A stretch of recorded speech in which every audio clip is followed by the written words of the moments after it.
Well, thank you to Dr. Anderson, the Board of Trustees, and the people of Sedalia that helped make this award possible.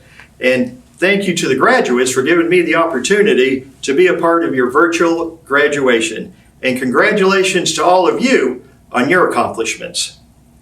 You graduates look fabulous. Well, most of you do. Some of you are still in your pajamas, but that's okay. We're all family here. I just wish this was live and that we could all be together, because quite honestly, you deserve it. To tell you a little bit about myself, I was born right here in Sedalia, Missouri, 1960. And like all kids from Sedalia, every year I would work the Missouri State Fair. The only difference with me is that environment turned out to be my life's work.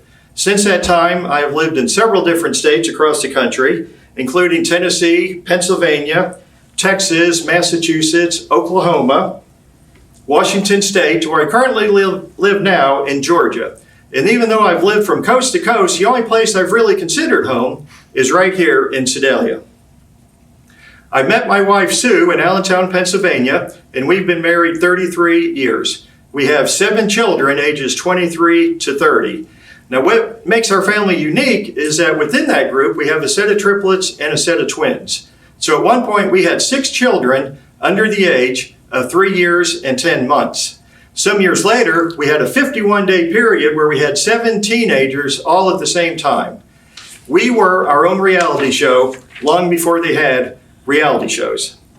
Now, just 40 years ago this month, I graduated from State Fair Community College. And I would like to tell you that I was a straight A student and that school was very easy for me. I would like to tell you that, but it's not the truth. Truth be told, I was an average student, and there were some classes that were a real struggle.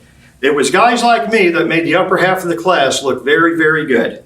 So you might be wondering, how in the world did I win this year's Outstanding Alumni Award? I think I can sum that up pretty quickly, and that's hard work and perseverance. I'm going to share with you some of the lessons that I have learned in the last 40 years of working in the leisure recreation industry. Now, I don't want to bore you with every detail of my resume, but a few of the highlights is I worked the 1982 World's Fair in Knoxville, Tennessee, and I spent 24 years in the theme park industry working for some pretty good companies: Schlitterbahn Water Park and Resorts, Cedar Fair Parks, and Six Flags Theme Parks. 15 years ago, my wife and I started our own family business operating food and beverage at big events all around the country. We operate at fairs, festivals, air shows, and concerts. Wherever there's a crowd of people, we want to be there selling product. And every year we try to grow the business, make it a little bit better than it was the previous year. I have a friend that's a concessionaire, and every time we pick up a new event, he always says the same thing to me. He says, "You're the luckiest guy I know." And I just kind of play it off as, yeah, lucky me, all this business just falls into our lap.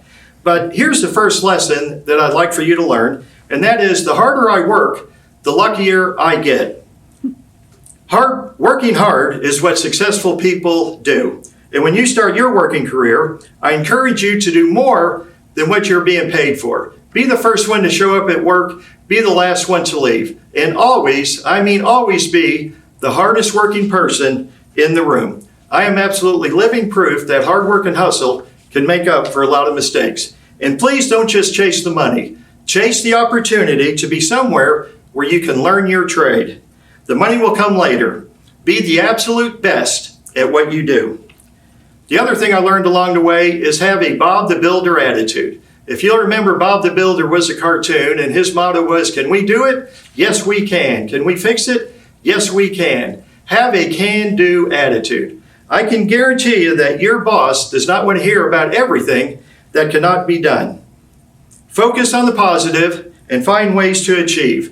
Be the person at your workplace that is known for getting the job done, and always have multiple solutions to a singular problem. The one lesson that we have all learned this year is that life can change in a heartbeat.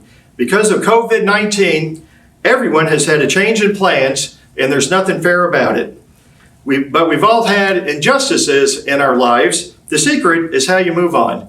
When I think about this COVID-19 and State Fair Community College, I realize that the college is at the forefront of creating today's heroes. For the first time in America, pro athletes, actors, and rock stars have taken a back seat to nurses, farmers, and truck drivers. And rightfully so. There's not a more distorted view of America than from the backseat of a limo. The last thing I want to talk to you about is dreams. You can't even have a mini commencement address without talking about dreams. And the best example I can give you is right here at the college. You graduates know this facility as the world-class campus that it is today. But I'm old enough to remember when this was nothing but plywood buildings that looked like chicken coops.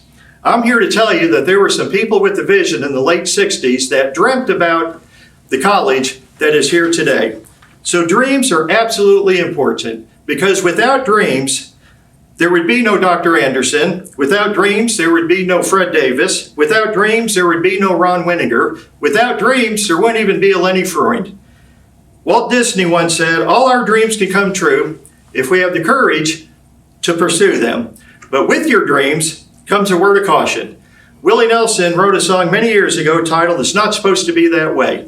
And there's one verse in the song, and I'm kind of paraphrasing here, but Willie says, like other people, you're going to dream a dream or two, but be careful what you're dreaming, or soon the dreams will be dreaming you.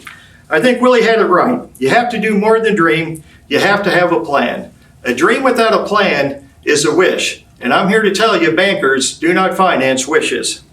So I encourage you to take your dreams and put a plan together. Work hard toward that plan, but realize things don't always go your way. Be ready to make changes when necessary, and stay focused on what really matters. And after you've enjoyed some success, I want you to come back and help someone else. Thank you, and God bless.